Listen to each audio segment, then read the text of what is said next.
Friday night, and I'm guilty for getting on late. I just got Yeah, my brain working. I stopped over for check-in for pack and pickup for our local race tomorrow, it's BBS. the Las Wore Vegas the, Triathlon. that's it. I wore the Sand Hollow shirt tonight, and Las Vegas Triathlon down at Boulder You Beach. know, And I would be interested to know like how many people that was their first triathlon. It was mine. yeah, that's right. I think it's a real like ground, what is it, ground level or what do they Yep. call that? Entry level. Yeah. Entry Yeah. level triathlon. Hmm. Yeah, I mean it's funny. I've done, I don't know, 75, 80 triathlons, but I always remember that one. You always remember your first, You right? always do. That's right. It is interesting. This race is, when we do the Las Vegas Tri Club Spotlights, we hear a lot of this race, but then also a lot of Rage, Yeah. and then also a lot of Pumpkin Man. I would So, not do Pumpkin Man for my first. yeah, well, those who do Pumpkin Man for the first, they have a PR, coming down the pipe the next time they do a race. So, That's true. That is absolutely true. But it goes to show like the importance of local racing and that mhm, we need to support and people should support local races. If we want triathlon to continue to grow and to yeah, expand, and I think it's so critical. Like I always try and do the local races if I can. yeah, We were talking off air to the point where I was about to sign up on I Tuesday, know you are. and my advisor slash wife and dog both sat me down It's, and told me you absolutely should not do this race. uh, and it was the right decision for sure. It's an Ironman in 3 weeks, and yeah, coming off the half 2 weeks ago, yeah, it was not a good thing for me to do. But the draw was the fun and the community, yeah, and this was my first race, and I always like yeah. to do. I like to go back to that, and it's supposed to be a beautiful day tomorrow Yeah. too. Mm-hmm. So there's so many reasons drawing me to it. Mm-hmm. My heart is going that way, but my head and my advising team, they won out. Well, and that's smart because, like you said, you just did 70.3 World Championship up in St. George back on the 18th of September, and we're just October 1st now. And by the way, nice to remember October 1st here in Las Vegas. So we know a lot of people out there were impacted locally by the shooting down back in 2017. So we're thinking of all of you out there who were Absolutely. impacted. But then you've got Ironman California in 3 weeks. 3 weeks. Yeah, it's not the time to really do it. Or you could do a sprint, but you're running the risk of injury because it's on Well, such a different end of the spectrum of yeah, doing an Ironman. that and I think it would be a different story too if the run was a flat run with I, good surface. I was going to bring that up. One, you've got the bike course is challenging as well, Yeah, and you're pushing uphill or you're really catching a lot of speed downhill. That's challenging, and that's what I enjoy about racing out here. But the run, you still got to run out on the Boulder Beach part of the course up until the road, and then you get the pavement. yeah, yeah. But it's over half of the run for the sprint is on that bad footing. Yeah. And not that there's anything wrong with it. I mean, it is Mhm. what it is. It's just a different kind of race, and but there is definitely the more chance of something bad happening. All it would take right at this point, is roll your ankle, That's right. and That's right. you know, yeah. So not worth it. Yeah. Well, and whereas I don't have anything until Indian Wells right now, Right. and there has been rumor that the swim was going to be canceled. So because one, it's cold, but then two, there's a muscle outbreak, and so there's another race, a non-Ironman race in October, and they canceled the swim. Oh, However, I did reach out to the race director, and the race director did assure me that they have the green light for the swim. And the good thing is about doing a big, event like an Ironman race is they do a lot of extra precautions for things like you have to dip your wetsuit, you have to get that ready. I think it's the day before you have to do it. So uh, and some smaller races may not be prepared to be able to do that level of safety check. And same thing with the boats and the paddles and anyone who's going to be out on the water, that all has to be cleaned uh, to avoid the muscle, not outbreak, but the transmission of muscles up there. Yeah, yeah. Well, it's interesting because that came around to me this week too. That some people were commenting about that swim, and I'm like, you know what? You still have 2.5 months or 2 months. A lot can happen. A lot can Yeah. change in 2 months. Hmm. Yeah. And I don't know if if that muscle issue is different when the water gets really cold. Yeah. Because you're right, that's a cold water race. Yeah. Yeah. So But at this point, I'm planning on doing that race, and it's in December. But this is so I've got some time, so I'll go have some fun with a sprint, and yeah. hopefully I don't twist an ankle. But if I do, hopefully I'll have a little bit. I've had some bad stuff this year, but hopefully get through. Well, John, if you twist an ankle, you happen to know an athletic trainer pretty well, Yeah, and I'll rehab you, no problem. that's right. Oh man. Okay. Well, that being said, we're talking about cold water. Well, yeah, cold water, and we're talking about recovery because Yeah. okay, so we both did world championship and we were both super sore after that, which is expected, and we expected it because of the downhill part of the run. I'm racing tomorrow, and I'm probably going to be sore, but nowhere near the soreness that we're going to have that we had from that 70.3. Yeah. But still, I want to get up and ride on Sunday, so I've got to figure out some recovery strategies for a quick Quick turnaround. quick turnaround. So, we obviously talked about recovery last time. So first thing is tomorrow night, you got to go to bed early, Yeah. right? That's critical. And actually sleep, which is even hard after a sprint race that starts at 7 a.m. Mm-hmm. Still hard that night to sleep. It's really weird. You think, well, you have a bigger race and you start a little bit, or you finish later in the day, but it can still be an issue. So obviously, like talking about some of the sleep strategies from last week, you got to do that. Mm-hmm. And then nutrition we didn't really talk much about, but obviously good nutrition, and this was in our pyramid we talked about last week. The interesting thing to me was the next up on that pyramid was cold water immersion. And man, so I think we talked about this before. I've been a certified athletic trainer since 1995, and I have seen ebbs and flows of ice and cold water immersion and contrast therapies and hot water, and oh man. But I can tell you this, many people are still not, I don't think they're biased, but they're not keeping up with the literature on this. Even some high level athletic trainers and high level sports therapists are really not keeping up on the literature. And so John and I have been reading some literature this week and even in last week in regard to cold water immersion, and it's in mostly its effects on recovery. And and I've been in my classes I teach about cold water immersion, but mostly I teach not to do it. So but that's an important. It's important that we talk about this, because I think that I listen to a lot of podcasts. I watch YouTube channels, and I see pro athletes jumping in cold tubs, and you see it NFL athletes and college athletes and all these people doing this. And the question that I always come to is like, what's the benefit of things? Like, why are we actually doing it? Is it anecdotal? Is it research based? Is it, I don't know. Does it feel better, but does it feel better? And I don't know. I do know the answer, but my question to you, John, is first one is, you ever done cold water immersion as a recovery modality? I've done cold water immersion, but not really as strict or regimen as we're talking about. Right. And I was just never dedicated to it.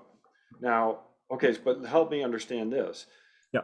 Bags of ice, on the shoulder or the knee, that's not cold water immersion. So define cold water immersion. What is that as a treatment? Yeah. So in general, and the temperatures vary depending on who you ask, but kind of some typical temperatures are between 55 degrees and 39 degrees. So it's a pretty wide range. Most of the athletic trainers that I know is like there needs to be ice floating in it. Mm. And So that ice forming or ice floating, okay. floating. So the ice is like it's not just water. There actually has to be ice cubes still in it. And if there's not ice in it, then you add more until you get ice kind of sitting in there, and that usually gives you a temperature in the low 40s. Yeah. So that, and then depending on the protocol, between 5 minutes and 15 minutes is, and once again, there's a lot of variability in protocols of, you know, the gurus as to what's best. So that's cold water immersion, and the theory is it speeds recovery, or it helps recovery. Okay, so now let me ask you, this is the help with recovery. What is the injury that we're trying to, or what is the mechanism that we're actually trying to aid in recovery? What, John, that's $1 million question. Like, no, honestly, that is, because if the, and I'm not going to say the mechanism, if the thing is that I want to have another session tomorrow and be able to perform, what is the thing that's going to be limiting me from performing tomorrow? Right. So in general, it's delayed onset muscle soreness. Right. If we take that a step further, it could just be not even delayed onset muscle soreness. It could be the accumulation of fatigue over time, right? So, you know, you've probably done weeks where you've done like 6 or 7 days hard, and on that, like that 6th day, you can't put out any power anymore. You're not sore, right? But you just can't perform anymore. So there'd be people that would advocate, oh, that's the time, or if you would have cold water immersion between all of your sessions, then that wouldn't have happened. So you have the pain side, but then you also have the lack of performance side. And so to say what the actual injury is, I don't know if it's necessarily an injury. I mean, people have postulated, yes, it's micro tears of the muscles. It's lack of neural recovery. So central, we talked about that a little bit last week, central recovery. Or it's just really, it's just pain, right? Like, we do know the one thing is in general with delayed onset muscle soreness, most athletes, especially seasoned athletes, can actually warm up and get through it. Get through delayed onset muscle soreness. Okay. Yeah. So let's take a step back. Define delayed onset. Yeah, perfect. I love it. So let's do an anecdote first. So you and I both raced 70.3 worlds, and the next day you were sore. Right? Yep. Were you injured? Well, it opens up that can of worms. Right. And here's the truth. Like, I wouldn't have considered myself injured. Yeah, no, I would not have. I would not say I'm injured now, but I would say I'm sore. Yeah, right. You're right. So the thought process is it is both micro tears of muscle. It is the leakage of the tearing of muscle. So like things like myoglobin, myoglobin, basically it's an enzyme that's released. It's just a protein that's released from damaged muscles. It's potentially even imbalances in electrolytes, intercellular, extracellular. It is nervous tissue. There's all of these things that theoretically are there, right? The nervous system, actually, I'll add into that, is the nerves in your body hate swelling. Like, nerves do not do well with pressure. Right. So just a little extra swelling in your feet, and we've probably seen this like the day after a race too, right? Your feet get a little swollen. Well, that puts extra pressure on your nerves, and so this is multifaceted what it may be, and and I don't think that there's good literature to say this one thing is what it is. Yeah, we're actually getting ready for another podcast with someone else, and what DOMS, delayed onset muscle soreness, is not related to is lactic acid. No. So, I love the fact you brought that up because that's the last thing I would consider. yeah, right. But Now, a lot of people think lactic acid yeah, is a bad thing and that's going to cause muscle soreness. But in reality, your lactic acid is well cleared back to baseline within, an well, hour. after a 70.3, it's probably wasn't raised very high anyhow. Yeah. But it really has no association with delayed onset muscle soreness. So now what is delayed onset muscle? So why does it show up 24 hours, Yeah. 48 And worse, hours, and we 78 see in the hours? literature, it's the worst at about 48 hours. Yeah, right. 70 and even up to 72 hours. And Yeah. so what is, where's that pain coming from? And so you're right, it's not entirely clear, but it's some, It's would you classify it as an inflammatory response? okay. I'm going to go back to my teacher mode. Okay. So inflammation. Let's talk about the signs of inflammation first. Mhm. So heat, redness, edema or swelling, and Mhm. pain, and loss of function. So there's five things. So do we have all those five things? Not necessarily, no. Not necessarily, right? Yeah. So is this an inflammatory thing or not? Well, Oh, I see where fortunately, you're going. Okay. fortunately, we can actually do some other things. So Mhm. I always tell my students, you always have to answer that question if you're going to Mhm. call something inflammation. Does it Mhm. have at least some of those things? Okay. Or it doesn't have to have all, but does it have some of those things? Yep. But we can also measure markers of inflammation in the blood. Mhm. So there are a few, like you can measure different cytokines. So cytokines are basically messengers between cells. Mhm. Okay. So we can measure those. We can measure uh, other messengers or ILs, interleukin. Six. Mhm. There's like how many interleukins? I don't even know, like 30 different ones that we've identified. And there's some that are IL-6 is one that's pretty commonly measured as is inflammatory. But the question is, in my experience with those things, is that truly the inflammatory process that is occurring because of this one bout, or is it like in a 70.3, is it all the training that led up to that as well, that you are always in a state of a little bit of chronic Mhm. inflammation? Mhm. So I think the research would point to that actually, yes, there is an inflammatory process going on. Mhm. Okay. Right. But the question that I always ask back is inflammation good or bad? That's right. Right? Right. Because we always stereotype it as, oh, inflammation is bad. Well, John, I tell my students this too. If you didn't have inflammation, you'd be dead. Mhm. You'd be dead. Interesting. Okay, that You would be explain dead. that. Well, inflammation is what's, well, number one, the first virus you ever got would kill you, Yeah. right? Mhm. So like when you're a little baby, you Mhm. got a virus and you need an inflammatory response to actually kill off that virus. Yeah. So you wouldn't have, first of all, you wouldn't have lasted very long. Now, Mhm. hypothetically, today, if that happened to you, like all of a sudden your inflammatory system quit working, you you could potentially just get a small pathogen or get cut. Mhm. And next thing you know, that cut would just spread. You get sepsis and poisoning, and you would, once again, you wouldn't have this part of your immune system become active. And that's the thing to remember, is the inflammatory system and the immune system are very much, they go hand in hand with each other. Mhm. Okay. So the question is, inflammation good or bad? Yeah. It's good. Well, And it's bad. I didn't want to steal your thunder, but I've heard you say inflammation is your exercise response. So I'm not saying it right No, now. you're right. But John, you're absolutely right. Right now, we also know people, maybe some people on this call, that have inflammatory issues, mhm. right? And chronic inflammation is in general a bad thing, Mhm. right?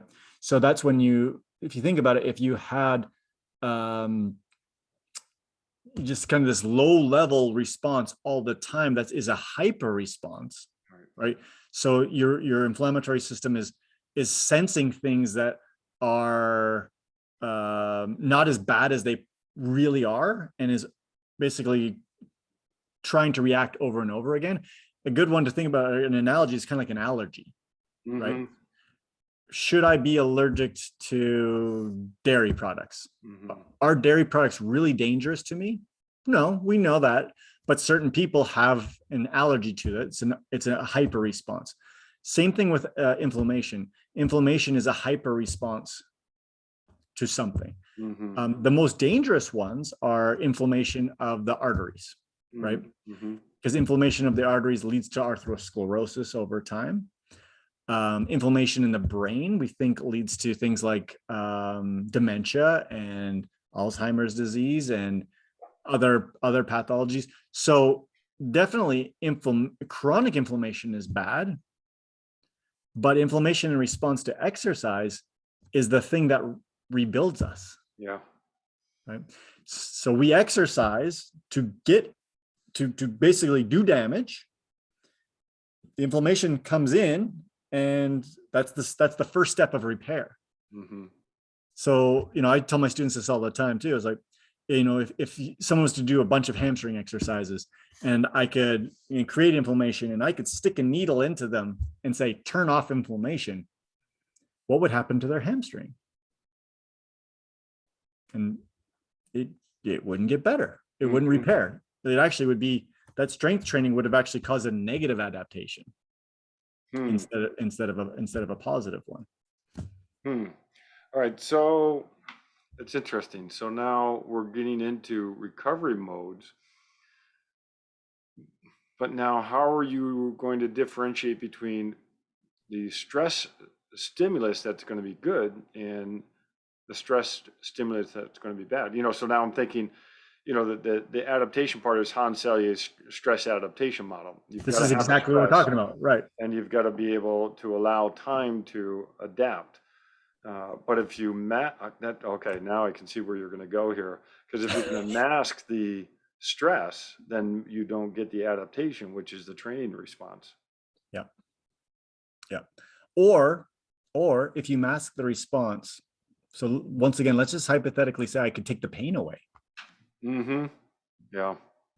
And you can train again the next day. Mm-hmm. And then I take a pain away from that. And you can train again the next day, and the next day, and the next day. Once again, even if the inflammatory response was all good, you just kept piling more and more and more and more and more and more, and you don't allow for the body to naturally recover. Back to Hans Selye's model, right? What happens when stress gets too high? Yeah, you break. Injury, right? Right.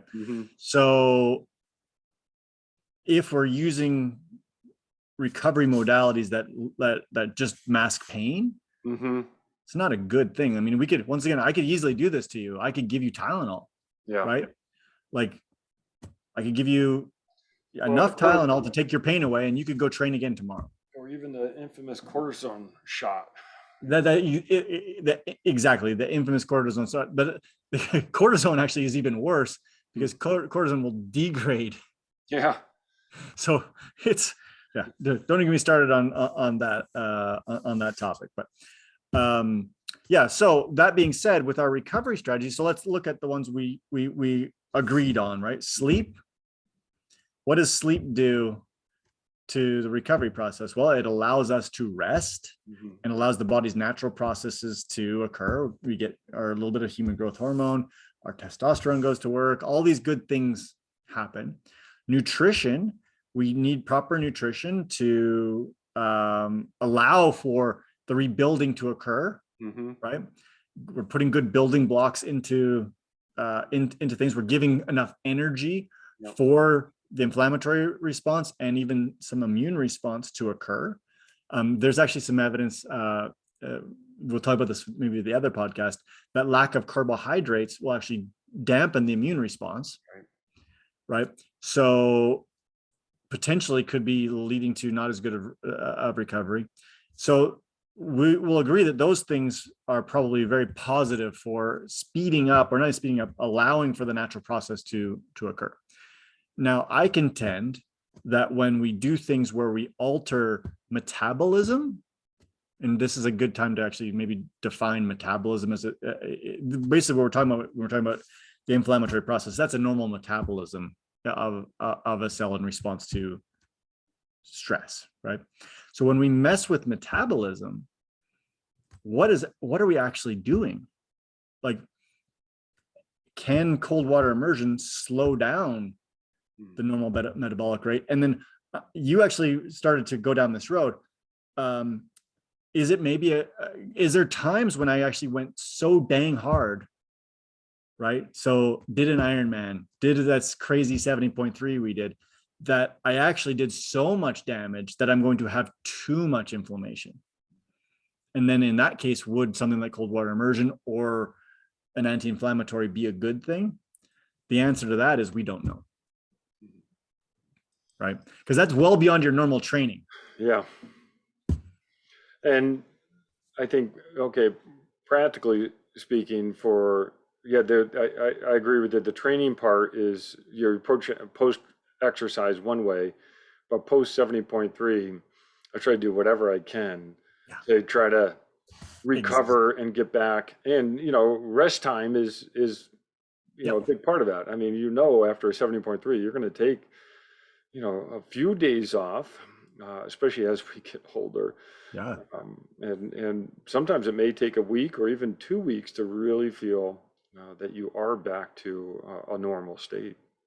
So the thing I always go back to is this: are you trying to get a training response, or are you trying to be able to exercise again? Yeah, right. So the analogy I always tell this to once again to my students is this: is, let's say, and I used to work in high level soccer, and was not atypical for a soccer athlete to have to play 5 games in one weekend at a tournament. They're not looking for the training response by the time they get to the semifinals or finals, right? They just want to win. Yeah. And they want to do whatever it takes to be able to play at the highest level possible with the least amount of pain and the least amount of distraction from, my quads are sore, it doesn't matter. They're not looking for the training response, right? So during that time, doing things that would maybe blunt the inflammatory process and blunt the pain that's associated with it, it's completely acceptable in that athlete's mind or that coach's mind. But if I was to take that same group of athletes through a season where they're training Monday, Wednesday, Friday, maybe play a game on Sunday, right? Or something like that. They want to have the training response, right? They're inducing this over and over again. And if we stop that training response over and over and over again, would they be able to make this as significant amount of gains? Right. So I think that what we do for recovery, especially when we're messing with the metabolic processes or the inflammatory processes, is very dependent upon that situation. So I'll give you another example. So I was supposed to race at the ITU Worlds in Edmonton. Super sprint was supposed to be on Friday, Olympic distance on Sunday. I had fully planned.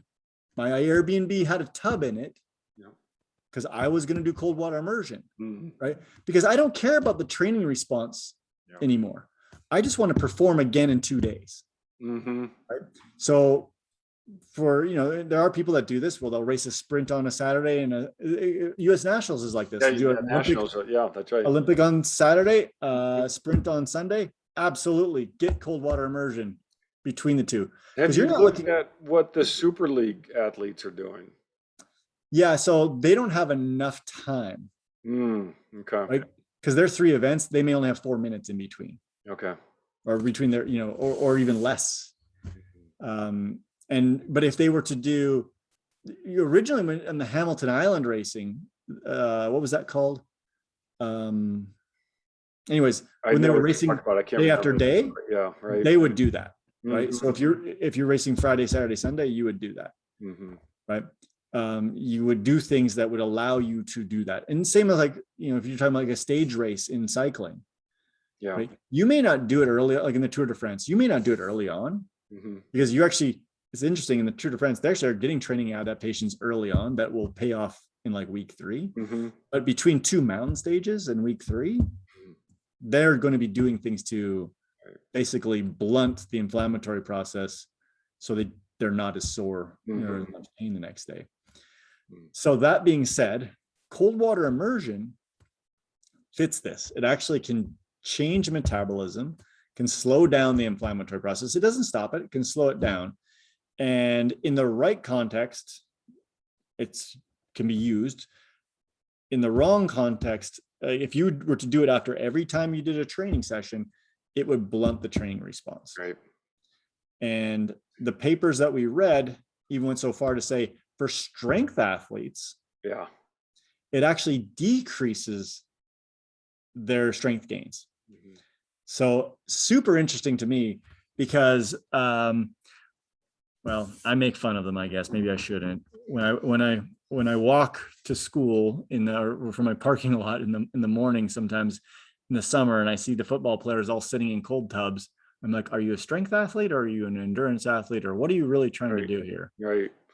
Oh, they could be even doing core temperature, trying to get that core temp down. Who knows? But right. And then that's a totally different thing, right? Yeah.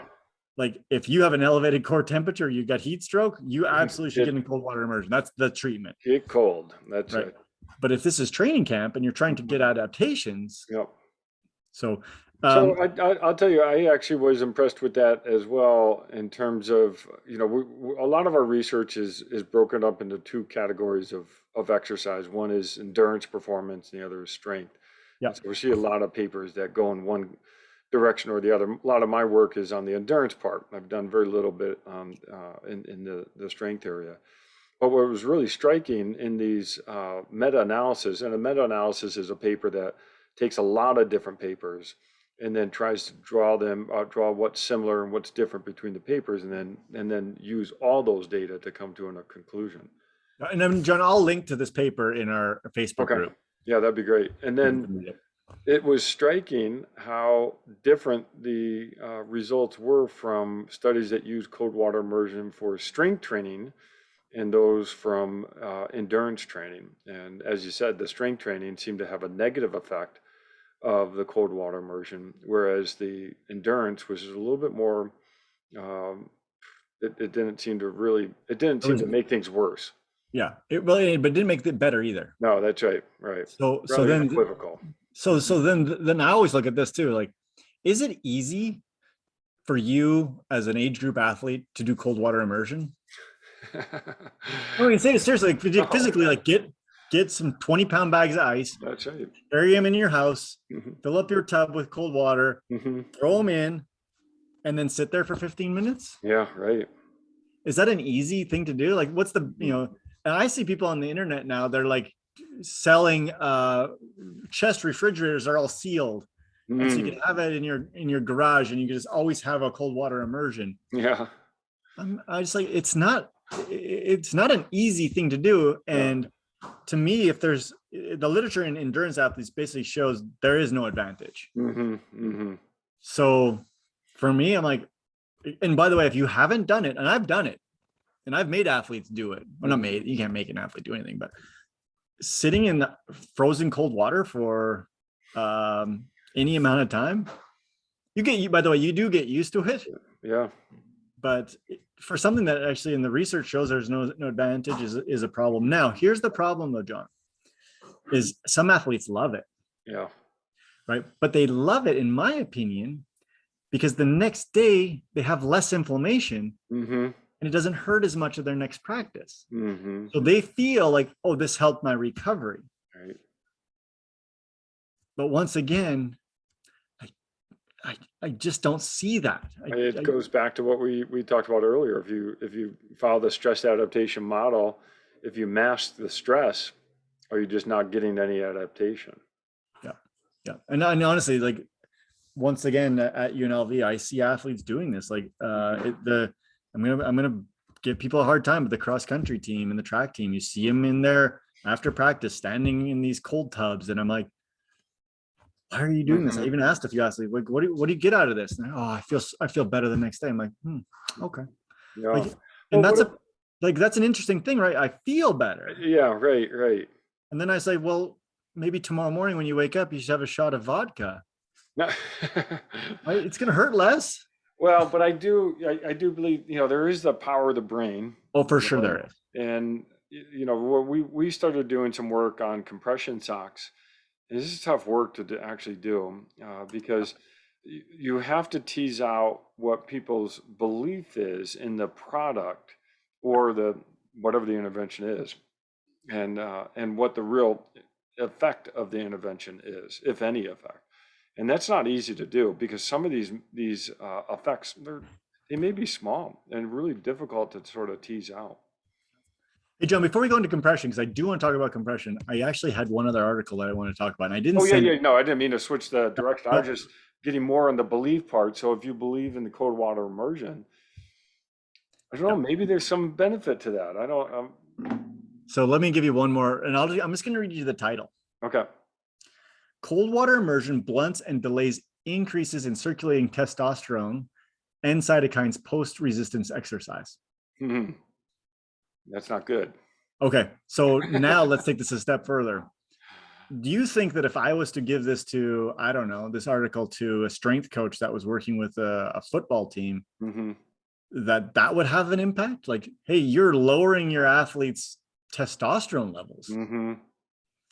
I mean, to me, like, as an aging athlete, I'm really concerned about testosterone levels, Yeah. right?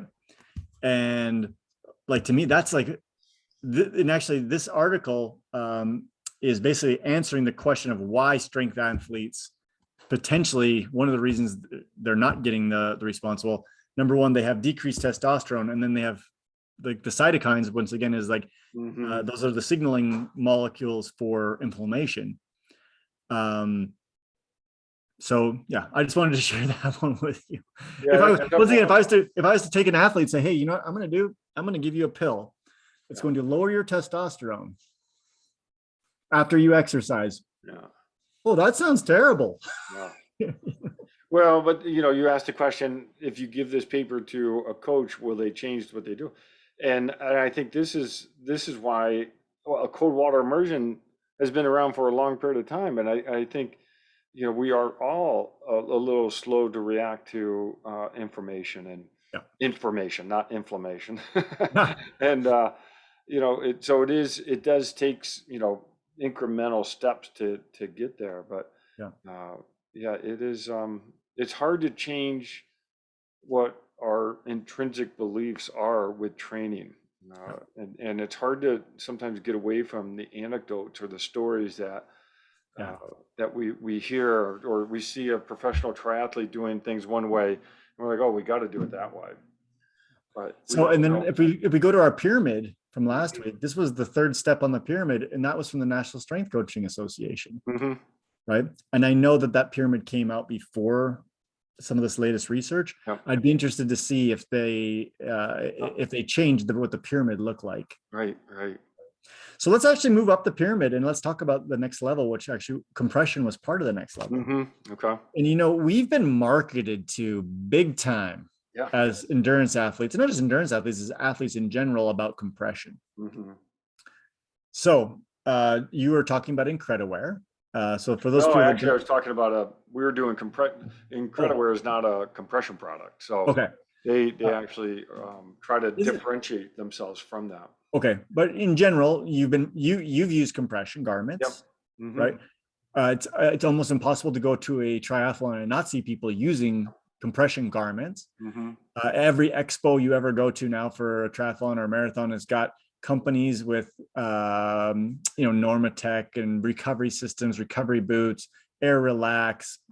It just goes on Well, and there's on and on. compression shorts, there's compression arm sleeves, there are compression leg sleeves, there's Yeah, compression for the just the calf area, there's compression socks that cover the calf and the foot. yeah, There's a lot of compression gear out there. yeah. And you and I, we read a lot on compression when Max Jones did his thesis, and which was a good project. Mhm. Um, so, what do you think about compression? Well, compression certainly has its place in the healthcare industry, and especially for people who have problems with swelling in the lower extremity. And so you can wear compression socks to prevent that that pooling of fluids in the foot or the leg. And so they really do have a strong foothold in healthcare. And that's where athletes have picked up on that and said, well, if it helps someone who's injured, maybe it helps me as a runner who maybe I get some inflammation and maybe I need, that's the mindset of trying to get into the compression gear. I'm still scratching my head on compression, and I don't have any solid evidence one way or the other. But it is interesting to see anecdotally that the pendulum has swung and you mentioned triathlon. I think if we look back 5, maybe 10 years ago, we probably would see a lot more people wearing compression socks during a race, but you don't see that so much. And there may be a few explanations for that. But the compression gear has also seemed to shift to other parts of the body, like compression shorts. Something that we looked at recently, one of my doc students, Andrew Craig Jones, he looked at compression gear from a vibration perspective, and that's why I was late. I was actually not because of that, but I was doing another project on vibration. And vibration's so interesting because vibrations are not always good. There's some vibrations that are good, but sometimes if you just you start vibrating things, that you can cause some negative responses. Ever get done after a long drive and you get out and you're like, oh, you're sore or tired just from sitting there. Well, that's probably from the vibration. That fatigue is coming from the constant shaking of the muscle. And so one of the ideas is that compression gear minimizes that vibration, not only the compression from a perspective of influencing swelling. And so he's done some work on that, and it does seem to help with minimizing vibration. But now it's a matter of, well, how much of that is needed for to minimize. In this case, we were looking at minimizing the influence of fatigue. So I'm still undecided in terms of what compression does. I think it is, as you mentioned, you really do need to figure out what type of compression you're talking about, because the work that Max did was on the intermittent pneumatic compression, which was a pulsating type of compression that people have seen. And I think that's a different category than even the compression socks that we looked at. Yep. Or even if you look at compression shorts or arm sleeve compression during running. But it's also because I think that influence is you're trying to tease it out. You're trying to tease it out from a belief versus a real physiological or mechanical response. Yeah. So let's talk about in terms of recovery. Mm-hmm. Right? Because maybe people aren't wearing it racing as much, but I tell you what, you go to, at least what I see, an airport the day after an Ironman. Yeah, they're wearing it then. You're right. And I'm sorry, they're right. That's a whole nother category of compression, is the recovery versus in race type of compression. And we did talk about it already, about the swelling of feet and legs post race. Mm-hmm. Right. So we do see, increase in fluid volume in the lower extremity after a race, mm-hmm. especially a race of I don't want to say great distance, but like half Ironmans, even Olympic distance racing. We do see this, and you can measure this, mm-hmm. right? So the question is like, well, why is this happening? And maybe what's going wrong? Mm-hmm. Is this an inflammatory response? Probably. Is this a needed thing, or is this not a needed thing? Because a lot of these things, what they're doing is they're actually trying to increase the lymphatic mm-hmm. system's workings. And in a nutshell, think of the lymphatic system. You had blood coming back in the circulation through your veins, right? But we also have fluid between the cells that needs to be picked up, mm-hmm. right? And that's done through lymphatics. And people probably heard of like lymph nodes. Mm-hmm. Lymph nodes are pieces of that. And so there is some thought that the lymphatic system becomes overwhelmed by too much intercellular leakage, I guess is a better way to put it. So leakage of fluid, and that the compression can potentially increase the lymphatic system, in particular in athletes that are not moving very much. Mm-hmm. Because you can also get rid of, like, the lymphatic system is purely passive. and it becomes active when we utilize our muscles, right? So when I'm walking, that's actually moving. At this point, this would be lymph fluid. But if I finish a race and I'm so sore, I don't want to move, or I'm sitting on an airplane, or I got a long car ride, that's not going to be stimulated as much. So anecdotally, people are utilizing this. They may not know that that's what they're doing, but that's what they're doing. The interesting thing to me is, and I've seen this in some of the lymphatic research, is that if anything, we're putting too much pressure on people. Mm-hmm. Right. So like the socks, for example, I think it's like 20 millimeters of mercury for a good compression garment. Right. And you think about millimeters of mercury when you talk about blood pressure. When you measure blood pressure, like 120/80, they're measuring it in pressure millimeters of mercury. So you're talking about less, like a quarter of your normal blood pressure. So it's not much. No. And then even in the lymphatic world of, the early days of using compression, like the pneumatic compression, like a Normatec or recovery systems, in like the lymphatic world, we're looking at like maybe up to 40 millimeters of mercury.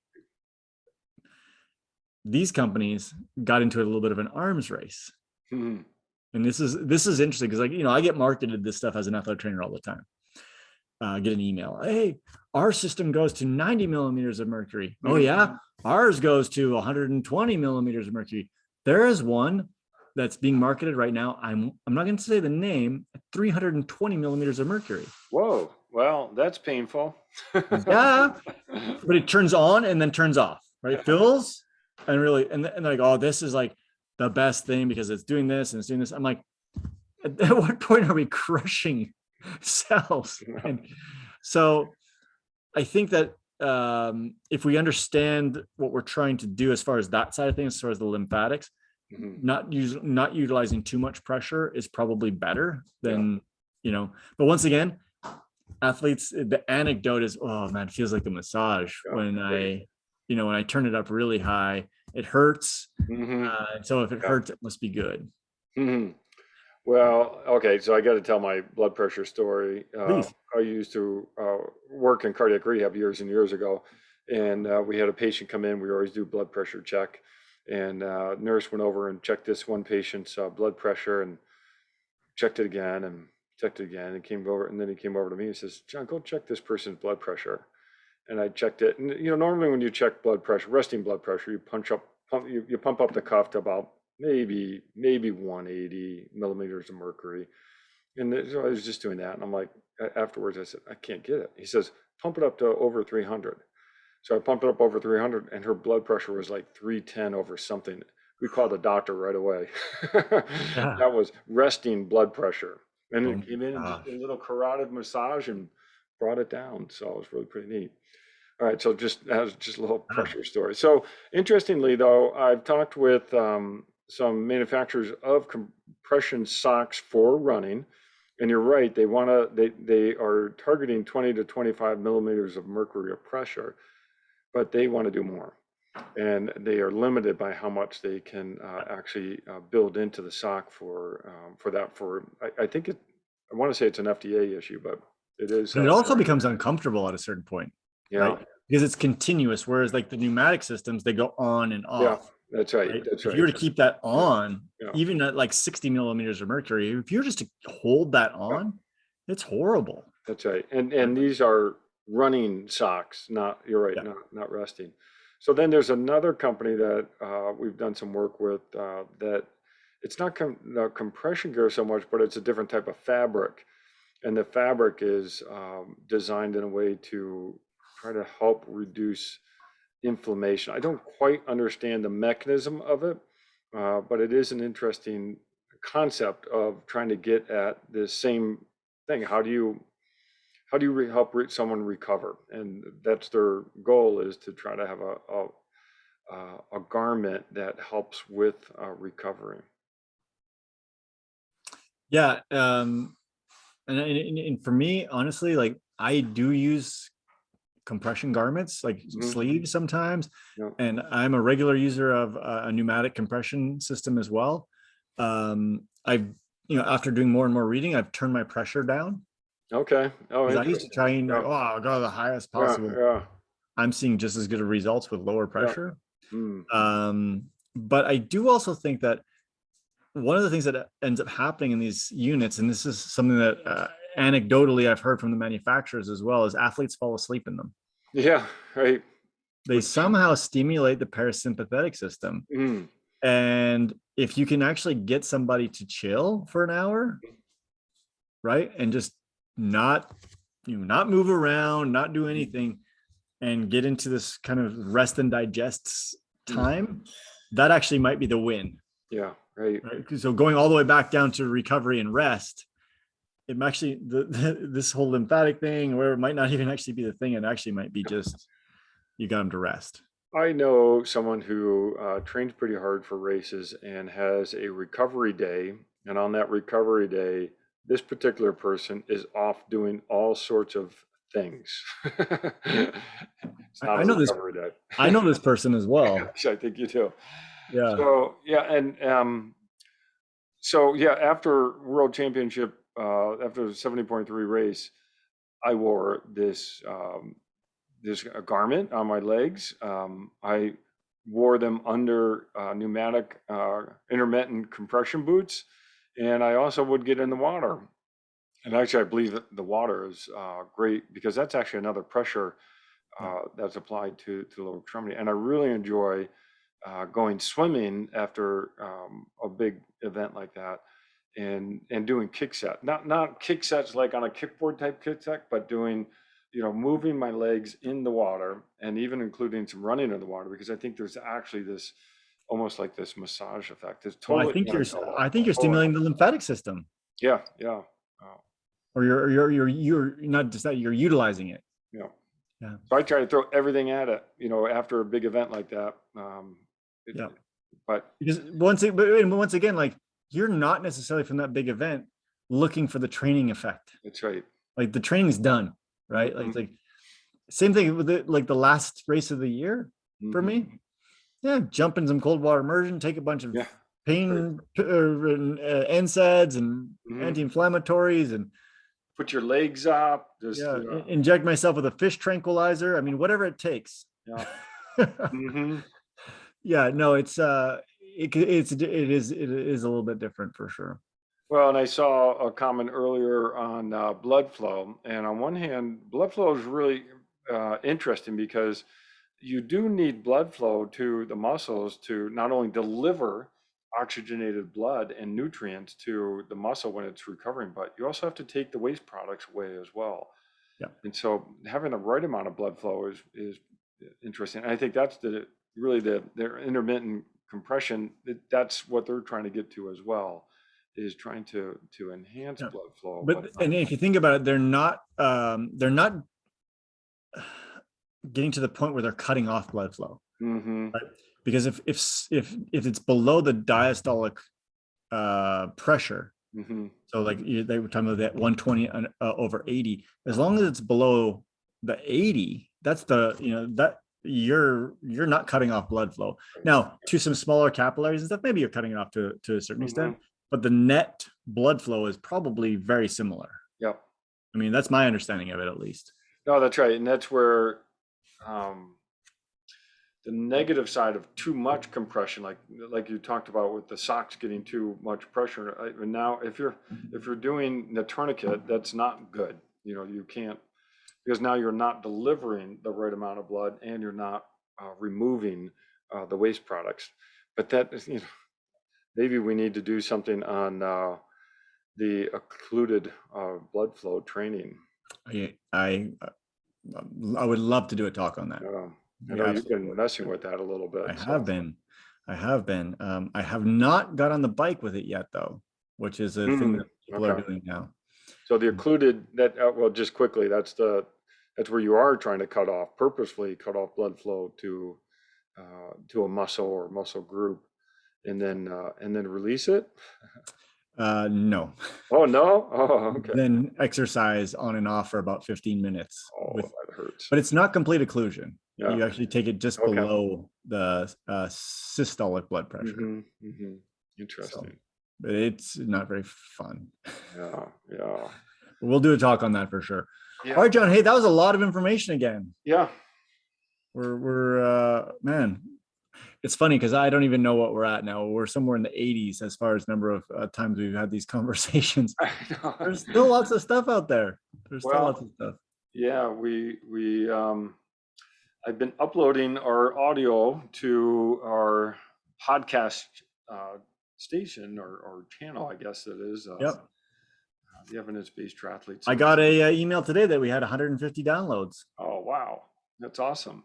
I know. Probably 140 were like by accident, but still, I mean, Yeah, that's no, right. it's been great, honestly. And there's plenty more good stuff to come for sure. Yeah, it's fun going back and listening to some of the earlier ones too, but I think we need to keep coming back to some topics because it is, Yep. The consistent training just keeps coming back up. We gotta continue to advocate for that. Yeah, and you know, I think actually, especially as the off season comes, Mm-hmm. and I know we're not there yet here in Southern Nevada. We got a couple more months of racing, but yeah, the consistency throughout the year I think is critical, and yeah, we do need to come back to that for sure.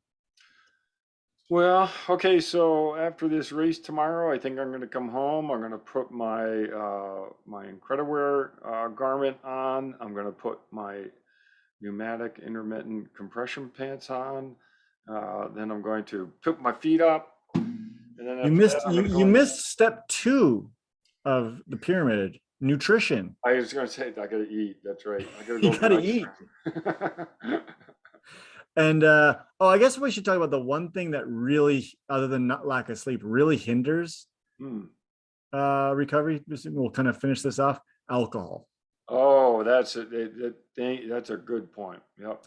No matter what you think or what you believe in, Mm. or if you're Republican, Democrat, It's the Christian, not the- Catholic, whatever you are, it doesn't matter. Alcohol impedes recovery. Not the time to have a shot of whiskey. That should be my mic drop right there. Mm-hmm. There you go. Hey, Ted, this was fun. Yep. Thanks, John. Appreciate it. Have a great weekend. Yeah, thanks. I think we'll see you riding. We'll ride together on Sunday, I guess, huh? Sunday Hundy. All right. That'll be All fun. right. See you then. Okay, talk soon.